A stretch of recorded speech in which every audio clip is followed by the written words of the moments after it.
pagi Mitra 104,6 FM, kembali bersama saya Shanti Putri dalam sajian obrolan pagi untuk edisi kali ini Selasa 19 Januari 2021. Seperti biasa, pada obrolan pagi kami akan menyajikan obrolan yang menarik untuk menemani pagi hari pemirsa. Dan untuk kali ini, topik yang akan kita bahas adalah geliat petani porang. Nah, seperti yang kita ketahui juga bahwa porang merupakan jenis umbi-umbian yang sebelumnya ini hanya dipandang sebelah mata. Tapi kini porang menjadi salah satu tanaman paling dicari oleh para petani. Gimana enggak gitu ya? Tanaman ini cukup menjanjikan, bahkan pada beberapa tempat di luar Bali, petani porang ini telah menjadi miliarder. Wah, hingga miliarder ya.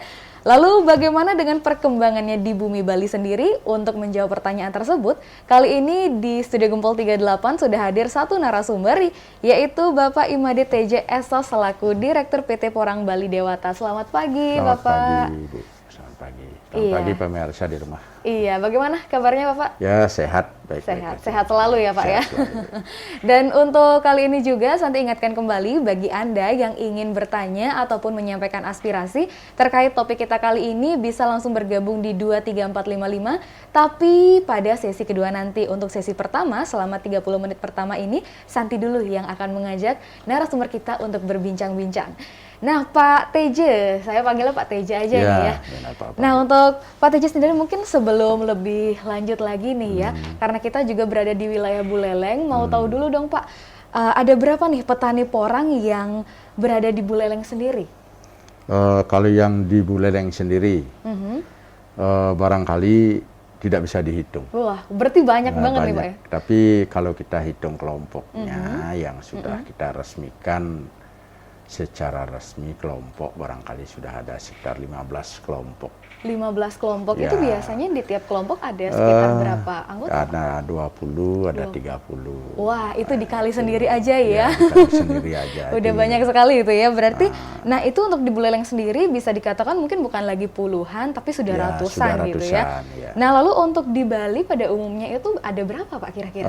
Kami kalau di seluruh Bali yang petani porang yang sudah tergabung dalam Porang Bali Dewata ini kurang lebih sekitar 650 orang Ya, itu untuk di Bali pada untuk umumnya. di Bali pada umumnya. Wah, itu menjanjikan sekali berarti Ya. ini Pak ya, karena banyak sekali yang berpartisipasi. Ya, itu untuk di mengikuti luar ini. Porang Bali Dewata juga banyak.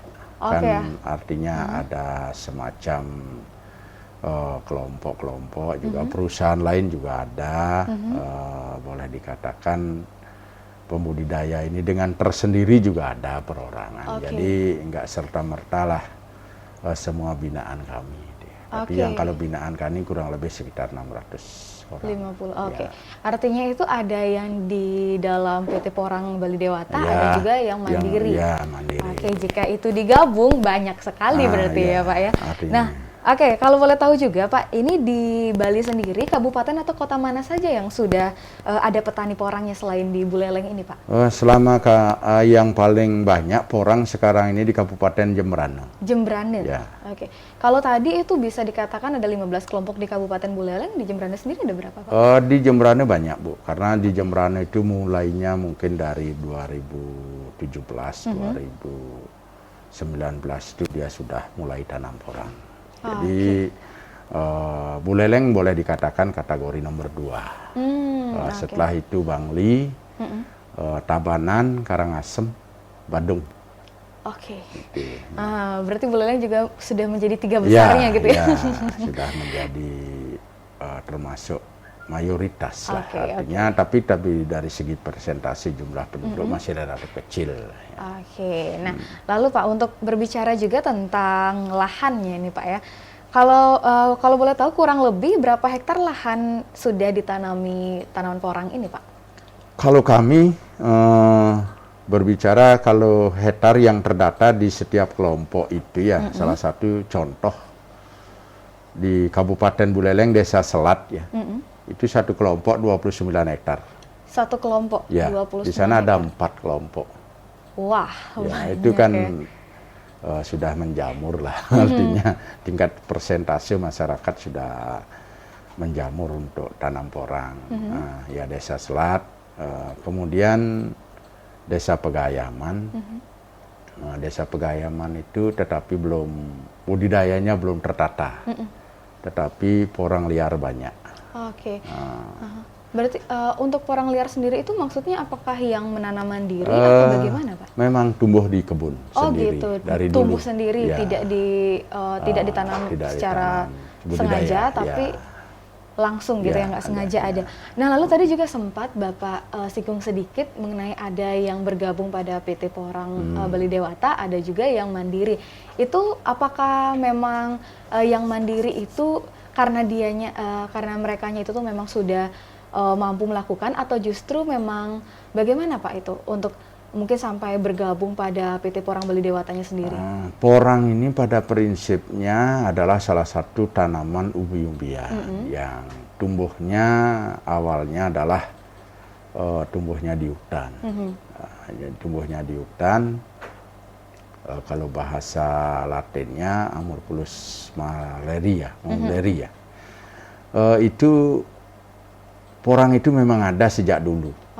Porang itu ada sejak dulu, tetapi baru diketahui manfaatnya secara luas oleh masyarakat itu sendiri.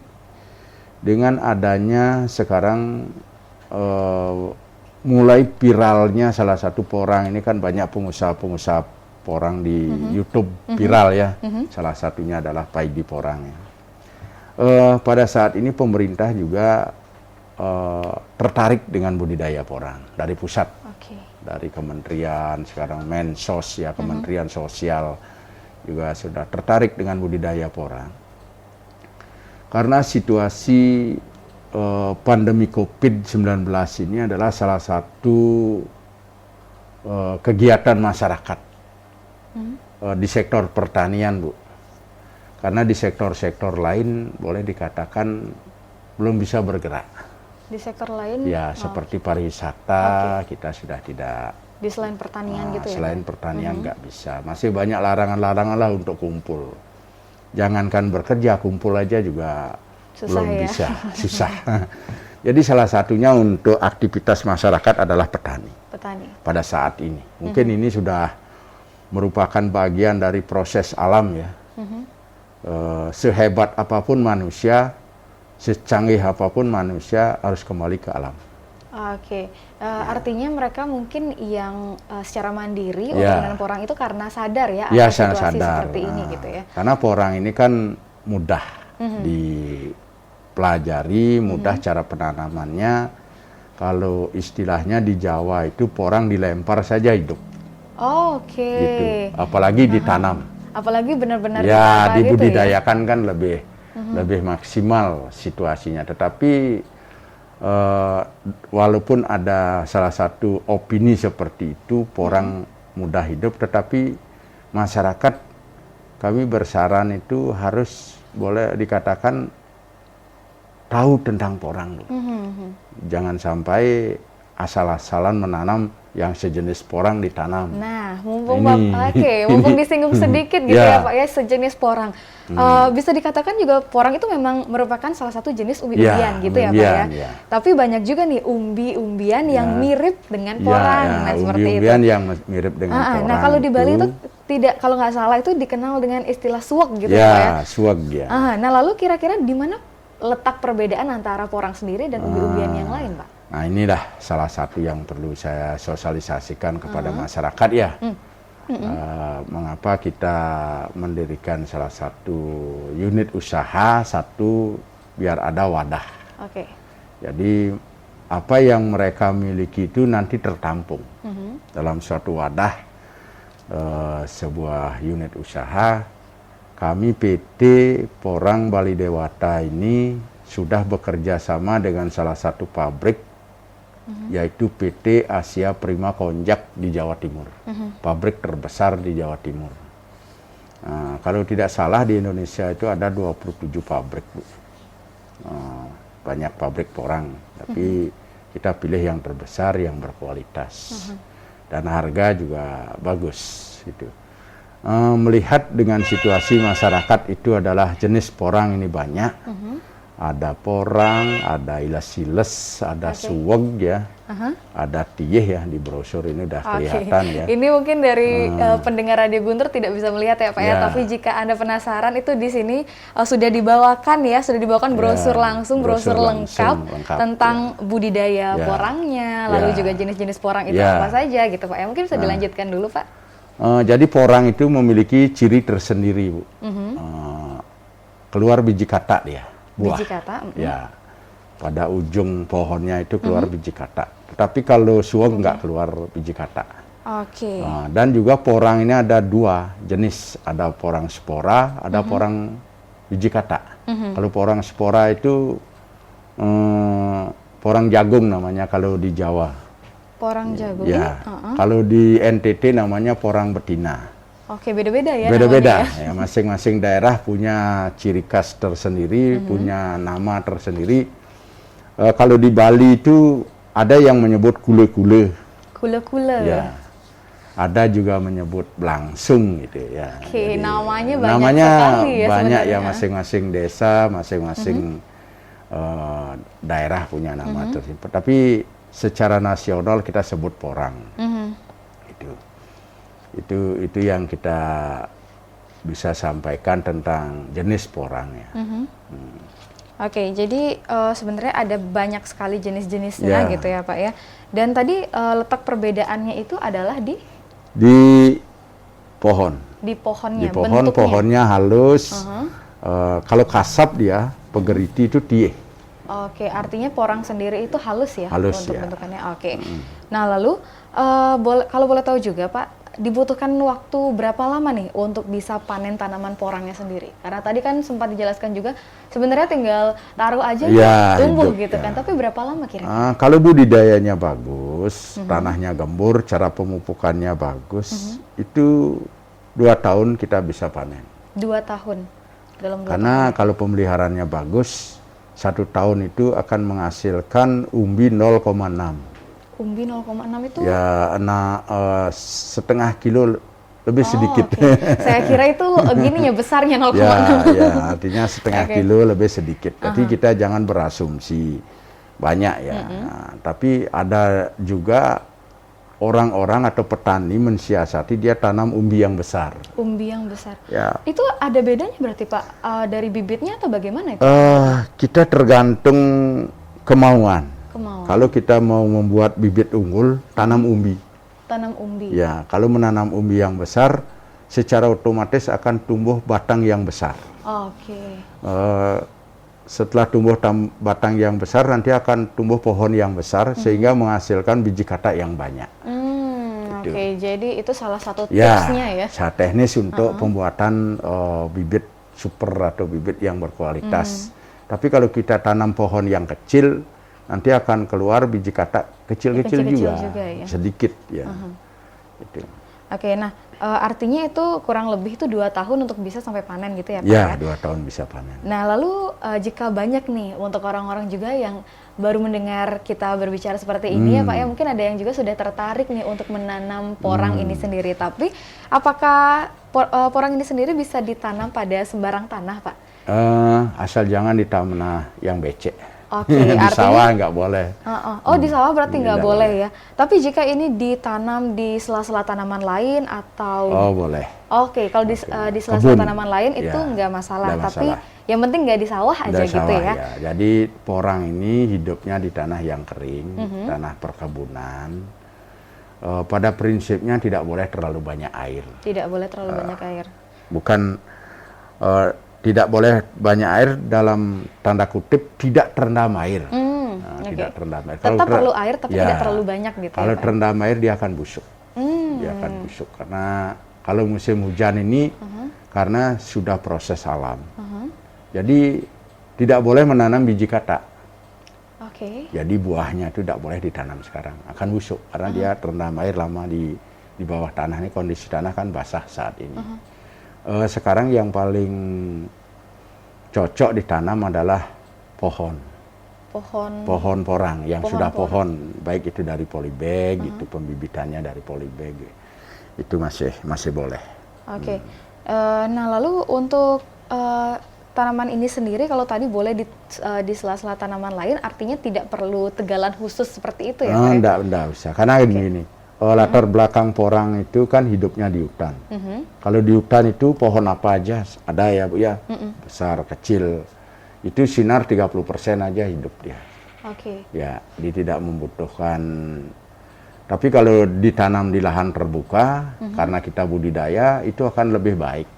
Lebih baik pertumbuhannya, hasilnya pun juga akan lebih baik. Gitu. Oke, nah tadi mungkin sempat juga Bapak singgung gitu tentang manfaat porang yang sudah mulai diketahui oleh masyarakat, hingga akhirnya masyarakat itu pun terjun untuk menanam porang ini sendiri. Kalau boleh tahu mungkin bisa dibagikan Pak, manfaat dari porang itu apa saja? Porang itu manfaatnya adalah kalau sepengetahuan kami itu porang bisa dipakai beras.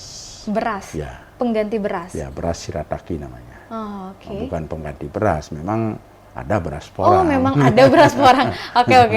Ini agak keliru tadi ya, Santi ya. Oke, artinya itu tuh ada beras porang itu beras sendiri. Porang, lalu? Terus mie, bisa ada juga bahan kecantikan.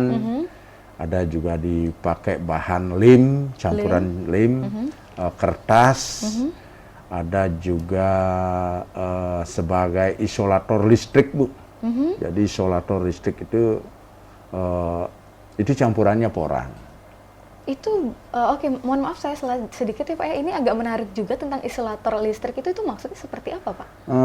Dipakai campuran untuk isolator listrik, dan juga banyak manfaat porang, kalau tidak salah ada 16 ya. Oke, artinya ada beragam sekali, ya. Mungkin itu bisa langsung diakses gitu ya. Tetapi secara umum porang itu sekarang sudah merupakan bagian dari ketahanan pangan. Ketahanan pangan, yang jelas porang itu bisa dikonsumsi. Bisa dikonsumsi. Ya, sudah diolah, bisa dikonsumsi, dijadikan mie, dijadikan beras, dan lain-lain juga, karena itu bagus untuk pertumbuhan kulit. Oke, nah alat-alat kecantikan. Ya, salah satunya alat-alat kecantikan gitu ya. Oke, Santi juga agak gini ya, agak penasaran tentang itu, tapi mungkin pertanyaannya nanti dulu ya Pak ya. Dan sekarang mungkin Santi tanya dulu tentang pemasarannya. Mungkin banyak para petani itu yang terkendala masalah pemasaran ya Pak ya. Lalu bagaimana dengan pemasaran di Buleleng khususnya dan pada Bali umumnya nih Pak untuk terkait porangnya ini? Kalau pemasaran gampang-gampang susah Bu ya. Gampang-gampang susah. Gampang-gampang susah. Yang tidak tahu pasti memikirkan ada kesulitan. Tapi yang sudah terhimpun di porang Bali Dewata ini, kami sudah siap membeli porang dalam jumlah yang besar. Ya, karena kami sudah merupakan off-taker, akan membeli hasil panen. Kita salurkan ke pabrik, karena ini sudah merupakan kerjasama antar perusahaan. Oke, artinya jika bergabung pada PT Porang Bali Dewata itu bisa dikatakan sudah ada pengepulnya ya saat panen itu ya Pak ya? Sudah ada, kita sudah pasang koordinator, makanya kami membuat suatu kelompok untuk memudahkan komunikasi. Jangan sampai dipermainkan oleh calo atau para broker sehingga petani itu harganya murah. Oke, iya, banyak sekali mungkin ya Pak ya, itu sekarang itu dijualnya murah gitu. Murah, mungkin dipakai kesempatan, dikatakan gimana. Dulu porang itu kan cuma 2.000-3.000 1 kilo. 1 kilonya, sekarang? Sekarang kemarin saya telepon pabrik sekitar 8.000. Wah, ini sudah naik pesat ya Pak ya. Oke, nah lalu dari tadi mungkin kita sudah membahas tentang bergabungnya di PT Porang Bali Dewata. Nah, ini syarat untuk bergabungnya sendiri seperti apa sih Pak? Yang jelas ada komunikasi. Komunikasi kita bina dari awal. Dia tahu tata cara budidaya porang yang baik dan benar, cara pemeliharaan, cara antisipasi hama juga. Di porang ini juga ada hama Bu, ada masalah seperti ulat, busuk batang juga ada. Jadi ini bisa diantisipasi kejadian-kejadian seperti ini. Mengapa kita mengadakan suatu sosialisasi ke masyarakat agar yang punya lahan perkebunan saat ini kan banyak porang yang tumbuh di kebunnya sendiri. Jadi dari segi keamanan tidak terjadi pencurian porang atau pencabutan liar. ini Desa Pakraman sebenarnya memiliki suatu awig-awig lah. Karena kami pantau sering melaporkan bahwa porang saya hilang. Porang saya hilang, Porang diambil saya hilang, orang. porang saya dicabut Pak, ini laku mahal. Tapi tidak dia bisa diantisipasi. Ini untuk masalah kebun pribadi? Ya, kebun pribadi. Ini terjadi, sudah terjadi di Buleleng, di mana-mana terjadi.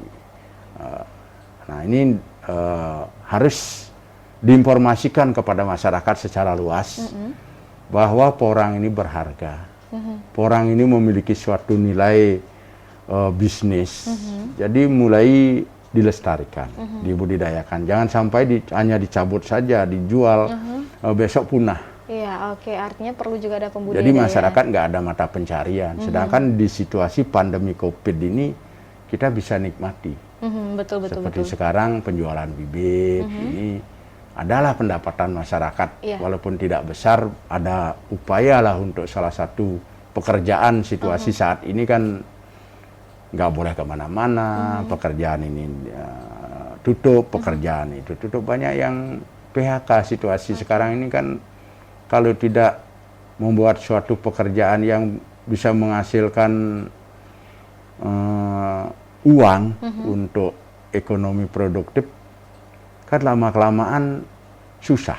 Betul. Masyarakat susah. Tapi pemerintah juga sudah ambil bagian.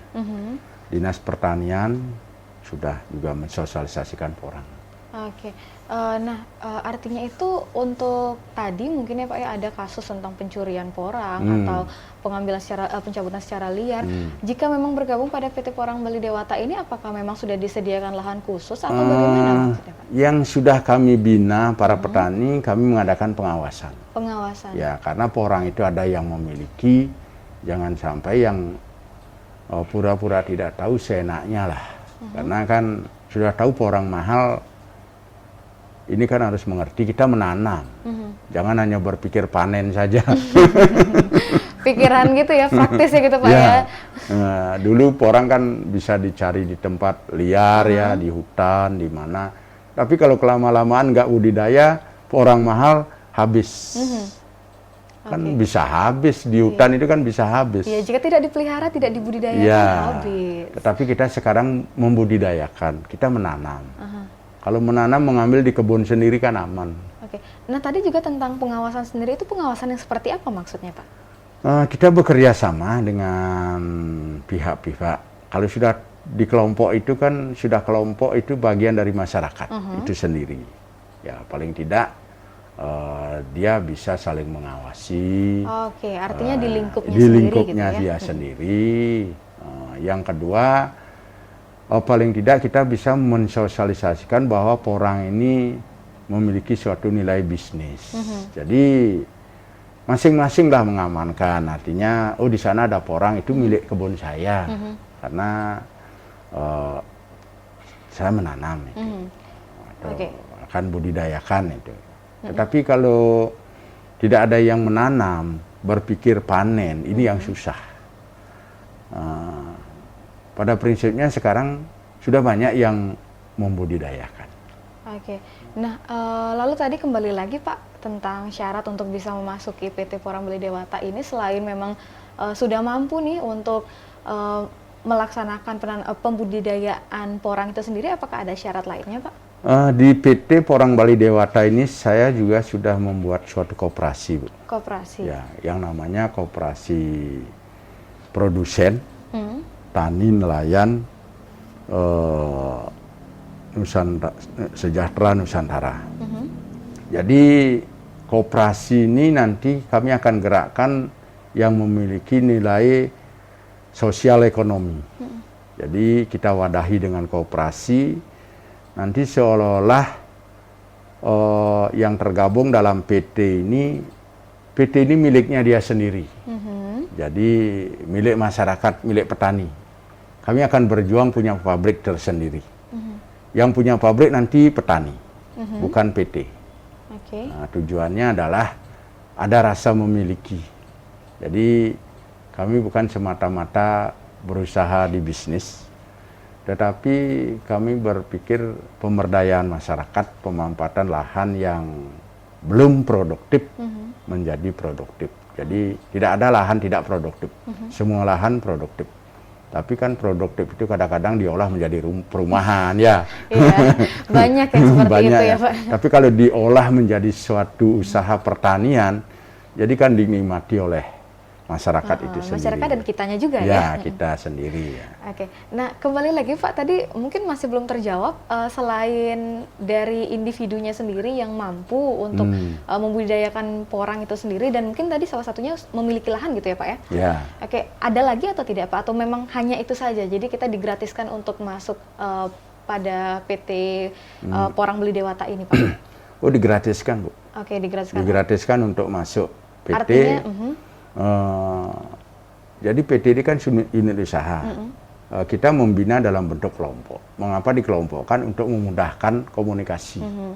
Kalau perorangan, kita komunikasi di salah satu desa kan bisa 1 bulan. Sosialisasi porang. Tapi kalau dikelompokkan, hanya 15 menit aja selesai. Gitu. Artinya cara memudahkan kita mensosialisasikan adalah dalam bentuk kelompok. Nah, kalau kelompoknya ini resmi, sesuai dengan prosedur yang ada, yang sudah ditentukan dalam Permendagri nomor 18 tahun 2018 tentang kelembagaan, itu kelompok-kelompok sosial masyarakat diresmikan oleh perbekal atau kepala desa. Jadi itu kan bisa dibiayai oleh pemerintah desa, bisa dibiayai oleh pemerintah. Jadi tujuannya kami perusahaan ini hanya membina saja, tidak memberikan modal. Artinya tugas dari PT Porang Beli Dewata sendiri adalah membina ya. yang memang individu ataupun kelompok yang memang mau membudidayakan porang ini. Menarik sekali pembahasan kita tentang porang. Dan bagi Anda juga, karena kita sudah masuk ke menit 30 untuk di sesi pertama. Jadi untuk Anda yang ingin bertanya ataupun menyampaikan aspirasi terkait topik kita kali ini, geliat petani porang, Anda bisa langsung bergabung di 23455, tapi setelah jeda iklan berikut ini.